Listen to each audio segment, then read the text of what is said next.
La NUP n'a jamais été aussi proche de l'explosion, alors que le Parti socialiste se prononce mardi soir sur une éventuelle sortie de l'alliance de gauche en raison des positions de la France insoumise sur le Hamas, mais sa direction est réticente à en être le fossoyeur.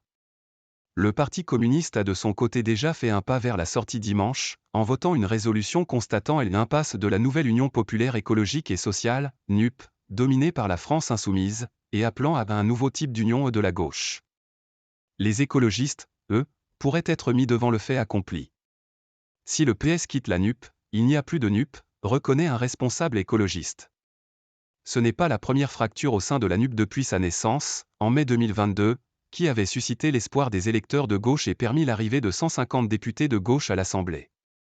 Déjà, l'affaire du député insoumis Adrien Quatennens accusé de violence sur sa compagne, la manière d'agir dans l'hémicycle au moment de la réforme des retraites, la guerre en Ukraine ou les émeutes urbaines après la mort du jeune Naël tué par un policier, avaient attisé les tensions. Mais cette fois, l'alliance est au bord de la rupture, depuis que Jean-Luc Mélenchon et son cercle rapproché se refusent à qualifier de terroriste le Hamas, auteur d'attaques sanglantes et d'ampleur sans précédent en Israël le 7 octobre. Et le Conseil national du PS, qui va rassembler environ 300 cadres du parti mardi soir, s'annonce sous haute tension. Les opposants au premier secrétaire Olivier Faure, tous hostiles à la coalition avec LFI, entendent bien obtenir le départ de cette alliance.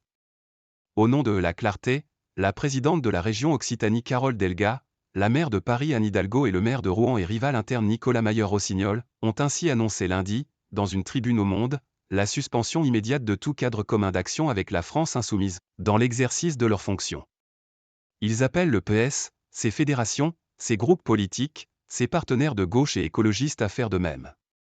Espérance en panne. La direction les accuse de vouloir rejouer le congrès de Marseille, en janvier, qui a acté de justesse la victoire d'Olivier Faure.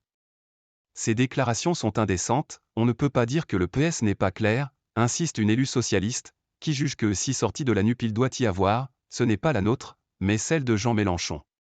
Car Olivier Faure, fervent défenseur de l'union de gauche, n'entend pas apparaître comme son fossoyeur.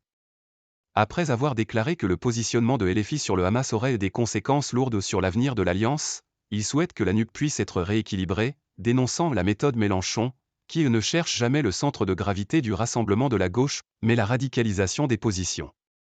Quand vous clamez l'unité mais que trop souvent vous êtes ceux qui la mettent en fragilité, ça n'a pas de sens, justifie un responsable socialiste, qui appelle à réorienter de manière nette cette coalition, mais à continuer de parler avec tous les partenaires, y compris chez LFI, prêts à ne pas transiger sur les valeurs.